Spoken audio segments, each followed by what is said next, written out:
So we have some NCAA women's college basketball games. A few games, granted, not a ton.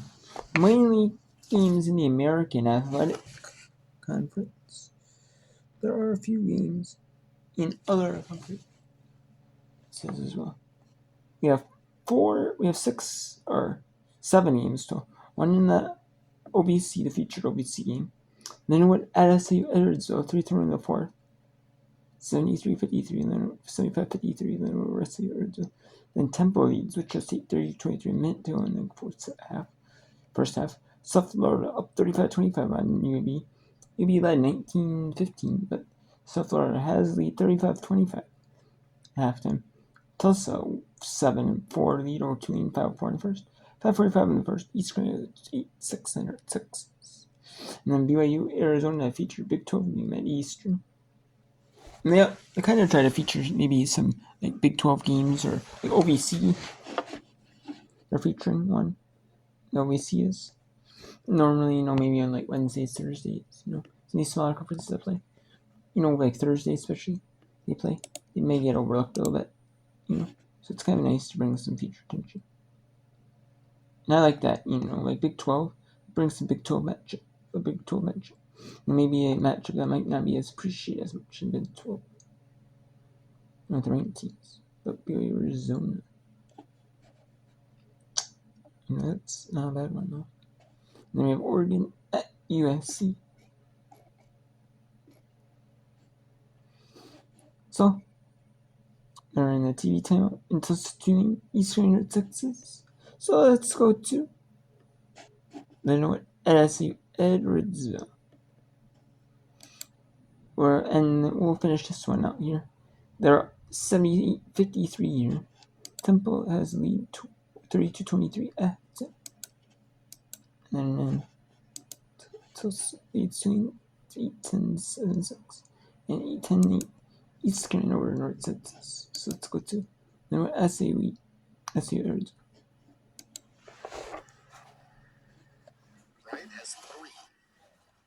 She is 3 for 4 at the line. 57% all of the season from the line as well.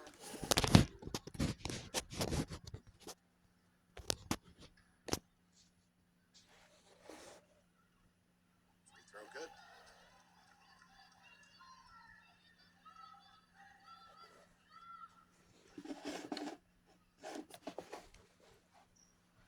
Second one no good, and Stemmons with the offensive rebound. Down low, Bryant right block, and she makes them pay. And by the way, Stemmons was calling for it in the right corner. She pointed at George and said, "Feed it down low." Exactly, Randy. Good awareness by the freshman Stemmons, but George gets called for the foul right at midcourt.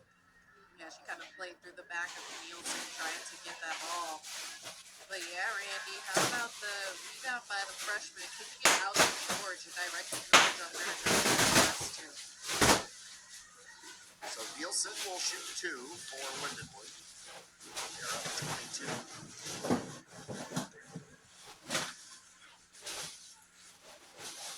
Nielsen today has 3 points. She's 1 for 2 at the line. 3 rebounds and assists. That one rips out. Stemmons, the 5'10 freshman from Columbia, Missouri, getting some minutes here at the end of this game for the Cougars. And we've seen she's played a few minutes this year, and she provides a little electricity when she comes in. She does. She's another one of those players that reminds me of Mohammed and Convoy, able to crash the glass and is really smart in terms of dishing the ball and directing like we saw earlier today. Jones to Nielsen. Nielsen left wing for number 8. That is Johanna Nikolic. First minutes for Nikolic. Scoff. Back to Nielsen. Shot clock at 5. McCarn. Good feed. Bounce pass to the driving Nielsen for 2. How about the pass by the Serbian Nikolic? Just a bounce pass behind her. That was just great action there by the Lions. 35 to go. Top to Galuza. to Stemmons, back to Cobb. Cobb, cross court, George, open for three. Good! Kendall George from the left corner. It's a great shot there by Kendall George. She's another player that can really stretch the floor. She shot 40% from beyond the arc in her UT Martin days. Here's McCarn on the give and go and counted for Jones. Just a monster fourth quarter for Jones, and she keeps piling it on. It's 9 fourth quarter points now. And this just talks about the depth too of this Lindenwood team. If it's not Brueggemann, it's Coffey. If it's not Coffey, it's Jones. Man, this Lions team is so deep. There's not many teams who can lose a player like Jackson Werner, one of the best players in the conference, to an injury, and then just go on without this.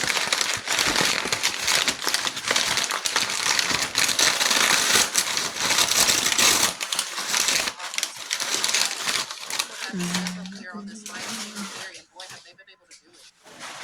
George, another three. Good for Kendall George. That's 2 in a row. That's good. Get her going. If not in today's matchup, maybe as the season goes on, Brian, if it's like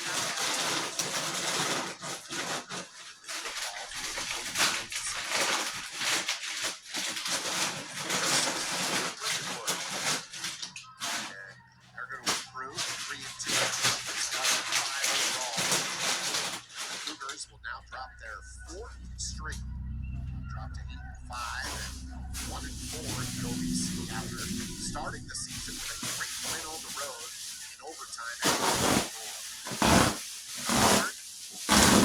Jones backs it out. 15 seconds. Jones with 3 of this. Trying to get the rebound, but Stemmons did. Here comes Saray Stemmons. Lost the dribble. Back to George for 3. on fire to end this game. Kendall George, that's 3 threes now. That's good. 84-65 is the final score. As Lindenwood wins going away here.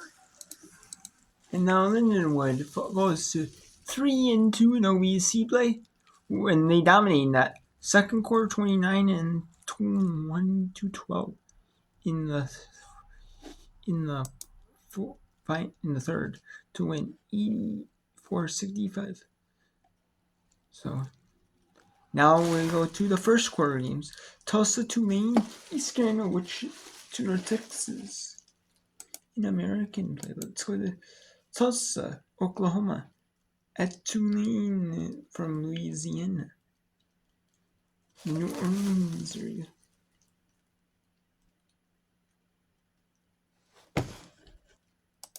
For Tulsa. It's been a cool experience. Angie Nelp was telling us this Cartwright misses everything. That's a rare bad miss from her from 3.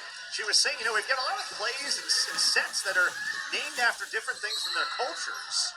As Kimson is fouled on the floor, see the reach-in goes on Tulsa. It'll be their second team foul, and it goes on Cartwright, who gets whistled for her first. So we got 7 international players in this Tulsa roster, and part of what Angie Nelp was telling us is, it's such a unique dynamic, but all of the players have been so willing to adapt and learn, and a lot of them arrived not even speaking great English. There's a look at everybody. We've already talked about Jay Gaudet in the starting lineup. Riddick is a Canadian, one of a couple of Canadians in the roster with Jay Gaudet. Layla J. Cameron from Australia. I mean, they go all over the globe with who they've got. We've talked about Toman, but it's pretty cool the way that they've done this. Angie Nelp had coached 2 international players in her first 4 years. How about 7 this year? When you learn English in different countries, you learn it differently. So shout out to this team for being able to learn to communicate. I think basketball is a sweet game of body language, so you learn each other in different ways when it comes to communicating. Brown faces up and connects again. She is on a heater. 3 of 3 to start, and Tulane grabs the lead. You gotta love her shine in conference play. She's just coming out and showing out for Tulane. Fisher downhill, blocked by Dylan Hanna. That's what she does. Comes in ranked number 3 in the American in blocks. Mays takes contact. She'll go to the free throw line. So a minute 33 to go in this first quarter. And Tulane will take its first free throw attempts. This is a team that has not taken a ton of free throws down the season. You know, that's really great offense, taking it downhill by CC Mays. And, you know, that's a big transformation from going on a scoring drought of 4 minutes to making 5 of their 6 last field goals. So this is a really great testament to what Tulane is doing on both ends of the floor, defense to offense right now. Mays to the line. And she drills the first. Comes in shooting it at 69% on the season. A Tulane team that's at only 66%, which is the third worst mark in the American. But in the fourth quarter against Wichita State, 9 for 10. That was a huge reason they won that game on the road. That was an incredible stat line to see for that game. They went 6 for 12 in the first 3 quarters, comparatively. And meanwhile, Dylan Hanna doing what she does, just keeping extra possessions alive for Tulane, and she gets them a fresh 20 off the missed free throw. It's amazing, even when she doesn't actually grab the offensive rebound or block a shot, always impacting plays. That's what we talk about when it comes to her style of play. She always knows how to make a difference on the floor. And you may not see it on the stat sheet either. Jay Gaudet for Peavy, whose cousin Micah has a big game tonight. He plays for the Pelicans. They've got the Lakers in town. LeBron James and Luka Doncic are at the Smoothie King Center tonight. There's a turnover. It's really cool to see some of these athletes come in and play. At least the women's basketball players and their brothers are playing for the Pelicans. You had Jillian Hayes from Cincinnati, a couple whose years ago, brother yeah. played, Jackson Hayes, and now you have, you know, Micah, who's playing for the Pelicans. Gibson down low, Hanna for 2. A beautiful pass and finish. Tulane's now assisted on 5 of their first 7 shots made. This is when they play really well, when they share the ball and take their time offensively. We're calling those B-Day dimes, by the way, for Gibson. I love it. Two of them already. This is Layla J. Cameron, the Australian, and now Peavy cut off on the baseline. Taking down a 5 on the timer. It's a 3 ball for Cameron. She put it in through an impossible angle. That might have gotten a piece of the backboard as well. That was an impossible angle and an impossible pass out of that. That was beautiful offense and way to stay in the play and stay focused for this Tulsa team. Only her 5th made 3 of the year on 17 tries. 5 seconds left in the quarter. Mays has to go. Do you see the clock with 3 and with 2? Got to put it up, and they don't get a shot off. And that's not going to make Ashley Langford happy to close the quarter. But Tulane whoop. Air ball on that attempt. Ahead for Andy Schisler. Her lay-in attempt is good with the foul. And one opportunity for the junior out of Colorado. At just 2 points in that loss to South Florida, has a chance for 3 here. Yeah, nice job.